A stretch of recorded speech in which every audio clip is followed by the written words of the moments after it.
Friends, जैसा आपको पता है कि 2021 बोर्ड का एग्जाम अब मई में होने वाला है, तो एक आपको बहुत अच्छा समय मिला है पढ़ने के लिए। एक गोल्डन अपॉर्चुनिटी आपके पास है।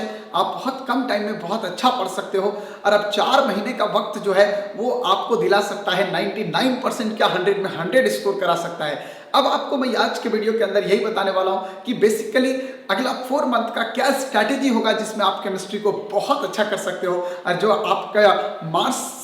आपको जो मार्क्स लाना है, जो आप चाह रहे हो कि मेरा मार्क्स जो है वो 95 प्लस जाए, 99 जाए, 98 जाए, 100 आउट ऑफ 100 हो, तो एग्जैक्टली वो कैसे होगा। डियर फ्रेंड्स, जैसा उम्मीद कर रहा हूँ कि आप लोग प्रिपरेशन कर रहे होगे और जेईई मेंस का पेपर आपको पता है कि बहुत जल्दी हो सकता है।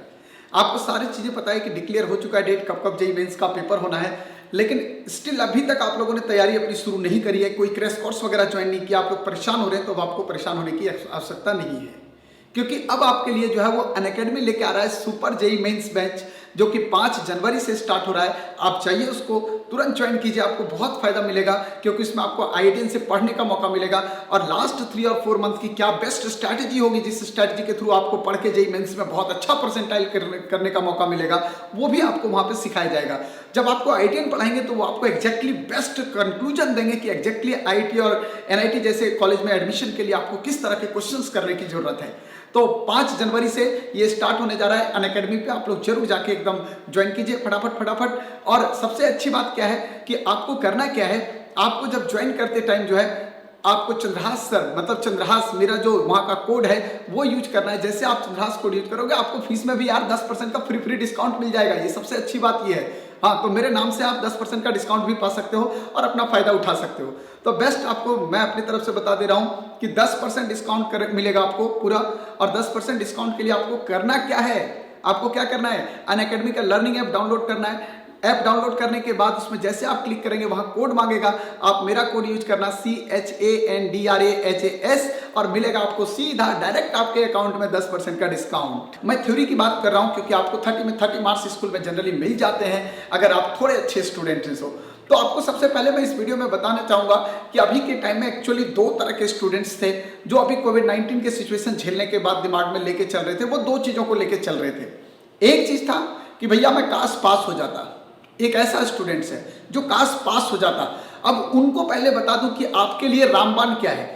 आपको बहुत सेलेक्टेड चीजें मैं बता रहा हूं। अगर आपको केमिस्ट्री जैसे सब्जेक्ट से डर लगता है तो आप बहुत सेलेक्टिव चीजों को पढ़ के भी पास हो सकते हो। उसके लिए जरूरी नहीं है कि आप पूरा का पूरा इंटायर सिलेबस को कवर करो, ऐसा जरूरी नहीं है। अगर आप चाहते हो कि भैया मैं बहुत कम पढ़ूंगा, मुझे मस्ती भी करना है, मुझे गाने भी बजाने हैं, मुझे गाने भी सुनने हैं, मुझे डांस क्लास भी जाना, मैं इन चीजों को नहीं छोड़ सकता, डांस मेरा पैशन है, गिटार बजाना मेरा पैशन है, गाना गाना मेरा पैशन है, अरे सबको पूरा कर यार। किसने बोला आपको खत्म करो इन चीजों को? बिल्कुल खत्म मत करो, लेकिन ध्यान रहे कि कुछ टॉपिक आपको जो बताने जा रहा हूं उन टॉपिक को आपको पढ़ जाना है। तो सबसे पहले आपको ध्यान रखना है कि सेलेक्ट द इजी टॉपिक। कौन सा इजी टॉपिक है जिसको मैं सेलेक्ट करूं, जिसे पढ़ के मैं पास हो जाऊं। जैसे सबसे पहले अगर बात करें फिजिकल केमिस्ट्री की बात करता हूं मैं, तो फिजिकल केमिस्ट्री में सिर्फ और सिर्फ आपको क्या करना है, सरफेस केमिस्ट्री पढ़ना है, जो कि 5 नंबर दिलाएगा। मेरे भाई मैं सबसे पहला प्लान बता रहा हूं कि आप पास कैसे करोगे। और आप 23 मार्क्स में पास करते हो, मैं आपको 30 मार्क्स की स्ट्रेटेजी बता रहा हूं। 7 मार्क्स ज्यादा आप ला सकते हो, जिससे आप अपने पास होने का मतलब जो चांस है उसको बढ़ा सकते हो। अब भाई कैसे बढ़ा सकते हैं ये सुनो ध्यान से। सरफेस केमिस्ट्री है, सरफेस केमिस्ट्री आपको पता है कितने नंबर का आता है, 5 नंबर का इस बार आएगा। 5 नंबर का इस बार सरफेस केमिस्ट्री आपके पास आने की संभावना रहेगी। तो वो 5 नंबर बहुत आसान है, थ्योरेटिकल है, उसमें किसी तरह का मैथमेटिकल दिमाग लगाने की ज्यादा जरूरत नहीं है, तो आप आसानी से उसको पढ़ सकते हो। ठीक है, 5 नंबर सिक्योर हो गया। और इस बार जो है अब चलते सॉलिड स्टेट की तरफ। सॉलिड स्टेट में इस बार जो है वो डेंसिटी और पैकिंग एफिशिएंसी के ऊपर 3 नंबर का क्वेश्चन 110% बन जाएगा यार, 110%। आप मेरी बात को विश्वास रखो, लास्ट 12 ईयर से मैं भी टीच कर रहा हूं, मैं भी देख रहा हूं लोगों का एक्सपीरियंस क्या है। तो जो अपना एक्सपीरियंस मैं पेपर का देखा हूं उसके हिसाब से बना रहा हूं कि पैकिंग एफिशिएंसी और डेंसिटी ऑफ क्रिस्टल ये 3 नंबर पक्का आएगा। तो 5 मार्क्स उधर हो गया, 3 मार्क्स इधर हो गया, आपके पास टोटल हो गए 8 मार्क्स। ठीक है, अब आपको लेके चल रहा हूं सॉल्यूशन चैप्टर के अंदर। सॉल्यूशन चैप्टर के अंदर इस बार जो क्वेश्चन आने की सबसे ज्यादा संभावना है वो है डिप्रेशन, फ्रीजिंग पॉइंट और ऑस्मोटिक प्रेशर, क्योंकि एब्नॉर्मल कॉलिगेटिव प्रॉपर्टी हट गया है। तो एक तो न्यूमेरिकल यहां से बनने की संभावना है, और दूसरा जो है थ्योरेटिकल क्वेश्चन जो बनेगा वो हेनरीज लॉ के ऊपर बनेगा, और आइडियल और नॉन आइडियल। तो सिर्फ ये 4 पार्ट आप देख जाइए, यहीं से क्वेश्चन आने की बहुत ज्यादा संभावना है। मतलब 5-6 नंबर के चैप्टर में 3 नंबर आपका फिक्स हो जाएगा कि 3 नंबर आपका यहीं से आना है। तो आपका उधर 8 और 3 11 मार्क्स आपका कंप्लीट हो गया। ये तो हम लोग बात कर रहे हैं फिजिकल की। अब अगर आपको पूरी इलेक्ट्रोकेमिस्ट्री की बात करें, इंटायर इलेक्ट्रोकेमिस्ट्री की, आपको लगता है कि सर वो टिपिकल चैप्टर है, वैसे उतना तो मैं नहीं पढ़ सकता हूं, मैं आपको बहुत सेलेक्टेड बातें बता देता हूं यार। नस्ट इक्वेशन पढ़ के जाओ, इस बार 3 नंबर एकदम आ जाएगा। और कोलराउस लॉ पढ़ के जाओ, 2 नंबर आपका, मतलब यहां से दोनों मिला के 3 नंबर एकदम पक्का हो जाएगा। हो सकता है 5 नंबर भी यहां से दिख जाए, तो 3 नंबर पक्का हो जाएगा आपका। तो 11 और 3 कितना हो गया आपका? 5 मार्क्स हो गया। 5 मार्क्स आपका कंफर्म हो गया, यहां से कोई आपको हिला नहीं सकता। ये 5 नंबर आपको मिलना ही मिलना, मतलब टोटल मिला के आपके पास आप देख लो जरा कितना स्कोर हुआ। 11 और 5 मतलब ये 16 मार्क्स का आपका स्कोर लगभग हो चुका है। ठीक है ना, यहां तक 16 मार्क्स। अब अपन बात करते हैं थोड़ा सा ऑर्गेनिक की तरफ चलते हैं। पहले ऑर्गेनिक में आपको बता दूं 4 नंबर का चैप्टर बहुत इजी चैप्टर होगा, वो होगा बायोमोलिक्यूल्स। ठीक है ना, तो 15 और 4 19 नंबर, जो कि बहुत छोटे और इजी चैप्टर हैं। एक बात कर रहा हूं अमीन, अमीन अगर आप रिवाइज करोगे ना, रियल में दिल से अगर रिवाइज करोगे तो आपको 2 घंटा लगेगा, 2 घंटा ज्यादा से ज्यादा। अगर आपको नहीं विश्वास है तो मैं जब आपको कंप्लीट चैप्टर का पूरा दूंगा एक वीडियो, तब आप उसको देख लेना, बस उससे बाहर नहीं आएगा आंसर, उससे बाहर कोई क्वेश्चन नहीं जाना है, आप आराम से सब क्वेश्चन का आंसर वहीं से लिख सकते हो। तो अभी तक आपके पास 16 और 5 बायोमोलिक्यूल्स हुआ था, 16 नंबर फिजिक्स हो गया, ये फिजिकल हो गया, 5 नंबर आपका बायोमोलिक्यूल्स हो गया, तो टोटल मिला के 21 मार्क्स हो गए आपके पास। ठीक है ना, अब आपको बोला अमीन, अमीन आपके पास 5 नंबर जाएगा, मतलब आपके पास 26 मार्क्स लगभग फिनिश हो गया है। और डी ब्लॉक अगर आप देखोगे तो 5 नंबर 31 मार्क्स, नहीं भी तो 30 मार्क्स आपके पास आएगा। मतलब इंटायर सिलेबस को छोड़ने के बाद भी आप इतना ही पढ़ के 30 मार्क्स स्कोर कर सकते हो। तो पास होना तो केमिस्ट्री में यार बहुत वेरी सिंपल, बहुत सिंपल है, आप इजीली पास हो सकते हो। ये उन बच्चों के लिए मैं स्ट्रैटेजी बता रहा हूं जो बच्चे केवल और केवल टारगेट रखे हुए हैं कि मैं सिर्फ और सिर्फ पास हो जाऊं, जिनका टारगेट बस यही है। अब अगर किसी का टारगेट ये है कि सर मैं तो पास नहीं हो सकता, मैं तो साल भर पढ़ा हूं, मेरे लिए बेइज्जती की बात है सर, मैं तो एकदम थोरोली सिलेबस को एकदम रिवाइज किया हुआ हूं सर, मुझे आउट ऑफ 70 चाहिए यार। अगर आपने ऐसा ठाना हुआ है तो मान के चलिए कि आपका 70 में 70 आएगा। कैसे आएगा सर?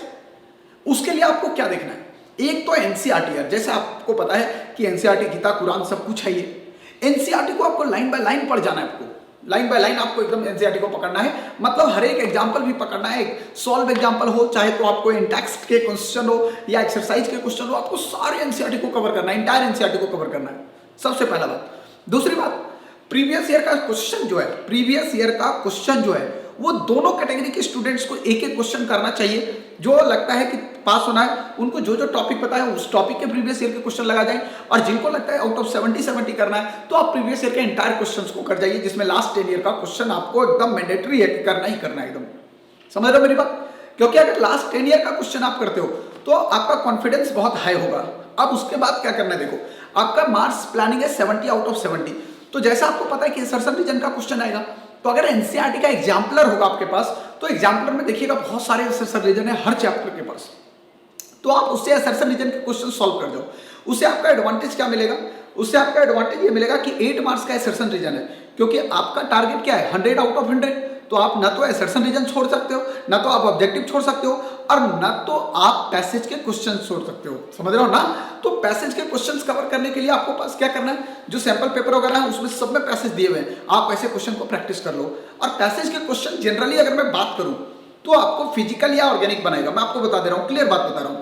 फिजिकल में जो है वो आइडियल नॉन आइडियल सॉल्यूशन बना सकता है, हो सकता है आपको ऑस्मोटिक प्रेशर वाला ग्राफ दे देगा, डायग्राम दे देगा और उससे पूछेगा, एलिवेशन इन बॉइलिंग या डिप्रेशन इन फ्रीजिंग का डायग्राम देके पूछेगा, या आइडियल नॉन आइडियल का ग्राफ देके उस पर पूछेगा पैसेज। यहां से पैसेज आने की बहुत अच्छी खासी संभावना है, इसमें कोई शक नहीं है। इसके अलावा अगर सॉलिड स्टेट में पैसेज आपको पूछता है तो पैसेज आपको जो है वो डिफेक्ट्स के पूछ सकते हैं, डिफेक्ट्स में डायग्राम वगैरह दे देगा या उस पर लाइन लिख देगा 10 लाइन और वहां से पैसेज पूछेगा। इलेक्ट्रोकेमिस्ट्री में अगर आपको पैसेज पूछेगा तो आपको डैनियल सेल बना के दे देगा, वहां पूछेगा कौन नेगेटिव टर्मिनल है, कौन पॉजिटिव टर्मिनल है, इस तरह का पैसेज आपको देखने को मिलेगा। या आपको केमिकल काइनेटिक्स में एक रिएक्शंस वगैरह ग्राफ वगैरह दे देगा, पूछेगा ये जीरो ऑर्डर है, इसका के का यूनिट क्या होगा, इस तरह का क्वेश्चंस आपको पैसेज में इन टॉपिक से देखने को मिलेगा। लेकिन मोस्ट ऑफ द चांसेस अगर फिजिकल से नहीं पूछेगा तो इनऑर्गेनिक से पूछने के चांस पैसेज के कम होंगे, ऑर्गेनिक से ज्यादा होंगे। वहां पे आपको दे देगा रिएक्शन कनेक्टिंग और ABCD बोलेगा, ये क्या है, B क्या है, C क्या है, D क्या है, इस तरह से आपको 4 नंबर दे देगा क्वेश्चन। तो आपको पैसेज भी कवर करना है, इन तरह की चीज़ों से। और अगर उसके बाद भी अगर आपको दिक्कत आता है तो आपको मैं जरूर बोलूंगा कि इन चीज़ों के क्वेश्चंस को एक्यूरेसी लाने के लिए आपको अपने क्लास नोट्स को बार बार पढ़ना है, क्योंकि जितनी चीज़ें दिमाग में रहेंगी उतना बेहतर आप क्वेश्चन को प्रेजेंट कर पाओगे। अगर आप आउट ऑफ 70 मार्क्स चाहते हो तो इन चीज़ों को आपको छोटी छोटी बातें जिनको आपको ध्यान रखना है। एक तो एनसीईआरटी, एक क्लासरूम नोट्स बहुत अच्छे से पढ़ना है, एक मैंने बोला एनसीईआरटी का एग्जाम्पलर से असर्शन रीजन करना है, क्योंकि 8 नंबर का क्वेश्चन है यार, 8 नंबर का क्वेश्चन असर्शन रीजन का होगा, बहुत बड़ा वेटेज है। और दूसरा सैंपल पेपर से जितने भी सैंपल पेपर है उससे आपको पैसेज को कलेक्ट कर लेना है और उन पैसेज की प्रैक्टिस कर जाना है। कम से कम आपको टारगेट लेके चलना है कि 30 से 40 पैसेज आप कम से कम फोटो स्टेट करा लीजिए, और फोटो स्टेट करा के वो 40 पैसेज को कम से कम लाइए। अगर आप 40 पैसेज लाते हो तो इंटायर सिलेबस का बहुत सारा कॉन्सेप्ट आपको उस पैसेज के थ्रू रिवाइज हो जाएगा। तो ये आपके पास रहना चाहिए स्ट्रेटेजी, अगर आप चाहते हो कि आउट ऑफ 70 स्कोर कर जाऊं मैं।